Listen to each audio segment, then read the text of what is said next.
Bagaimana jalan keluar kalau istri melarang kita mengikuti dakwah sunnah ini? Saking bencinya dia sampai mengeluarkan kata-kata yang tidak pantas, bahkan sampai mengharapkan cerai. Dan keputusan apa yang harus kita ambil? Pertama, kita nasihati dengan baik. Ya, ketahuilah ar-rijal qawwamuna 'alan nisa. Laki-laki itu menjadi pemimpin atas perempuan. Jangan kita termasuk laki-laki yang takut kepada istri. Ya. Jadi nasihati dengan baik. Ya, kalau memang dia tidak mau, ya masih banyak wanita yang lain yang taat kepada Allah. Ya. Hadza Allah Ta'ala.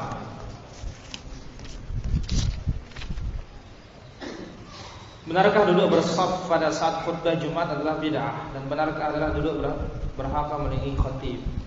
Jadi kita tidak mengetahui penjelasan para ulama yang mengatakan berduduk bersaf itu bid'ah. Cuma yang dijelaskan adalah menghadap wajah khatib itu termasuk sunanul mahjurah, sunnah yang ditinggalkan oleh orang. Kebanyakannya seperti padi yang mau dipanen. Tadi sebelum datang semangat ya. Begitu khatib naik sudah mulai. Ya. Kita nggak ngerti apakah dia paham atau dia ngantuk. Ya. Nggak paham kita. Ya. Dia ngantuk apa dia ngerti? Sunnahnya lihat khatib itu. Ya. Ini enggak khatib naik semua nunduk. Ya, hadza wallahu ta'ala. Bagaimana perkiraan cuaca yang dilakukan oleh BMKG? Ini tidak termasuk syirik, tapi tentu dikaitkan dengan masyiatullah, dengan kehendak Allah Subhanahu wa ta'ala. Wallahu ta'ala. Apakah boleh kita mengikuti acara akad nikah di masjid, sedangkan ketika selesai acara akad mereka langsung makan? Boleh. Bahkan sebagian mengatakan lebih bagus di masjid. Ya, tidak menjadi masalah. Hatta makan-makan masjid tidak menjadi masalah. Ya, Allah Ta'ala. Apakah kafir termasuk membunuh anak? Lihat dulu jenisnya bagaimana. Ya, lihat dulu jenisnya. Kalau memutuskan sama sekali padahal tidak ada itu dan ini, maka inilah yang haram. Ya, haram. Nah, sekarang bagaimana kalau menjarangi? Menjarangi tanpa kafir bisa. Ya, diatur oleh suami istri. Ya, hadza wallahu ta'ala.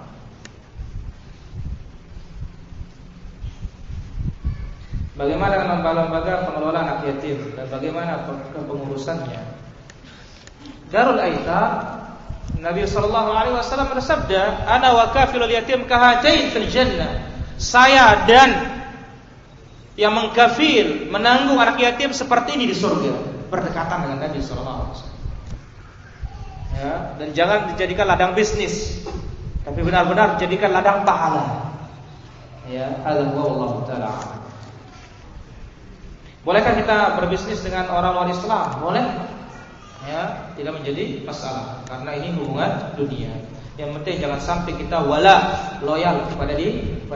Wallahu ta'ala. Bagaimana orang pernah nikah lalu berzina dan pada zaman sekarang tidak ada hukum rajam, apakah tobatnya diterima? Kalau benar tobat diterima semua. Ya, tidak ada nama tobat yang tidak diterima itu kalau memang benar-benar tobat. Karena Allah yang memerintahkan tobat. Wallahu ta'ala. Manakah lebih saya pilih, berdiam diri di tempat ini sambil menuntut ilmu dan bekerja, atau kembali ke rumah orang tua?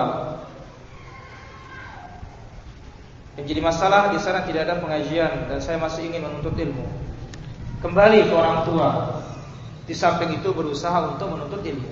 Di Sumbawa sudah ada, ya, sudah mulai kita tegakkan dakwah salaf ini. Wallahu ta'ala. Kemudian pertanyaan, bagaimana hukumnya menabung di bank konvensional dan mengambil bunganya? Tidak boleh. Ini ta'awun 'alal ismi wal 'udwan. Kalau hanya sebatas orang transfer, insyaallah tidak menjadi masalah. Dan para ulama menjelaskan orang baru boleh menabung dengan syarat tidak ada jaminan keamanan di rumahnya, baru diboleh menabung uangnya di bank. Dan itu pun kalau bunganya diambil dan dipakai untuk sarana-sarana. Ala kulli hal, begitu kita menabung, kita sudah membantu dia untuk melaksanakan riba. Hadza wallahu taala a'lam. Baik, demikian kiranya kajian kita pada malam ini mudah-mudahan bermanfaat. Dan terus ikhwan, kita tingkatkan iman kita dan amal kita. Terus menuntut ilmu dan kita praktekkan apa yang kita ketahui dari ilmu. Demikian wallahu taala a'lam. Dan yang memesan kita pesan ya teman-teman di toko buku Imam Syafi'i. Ini bermanfaat untuk antum semua. Wallahu ta'ala a'lam. Subhanallahi wa bihamdihi, asyhadu an la ilaha illa anta, astaghfiruka wa atubu ilaik. Assalamualaikum warahmatullahi wabarakatuh.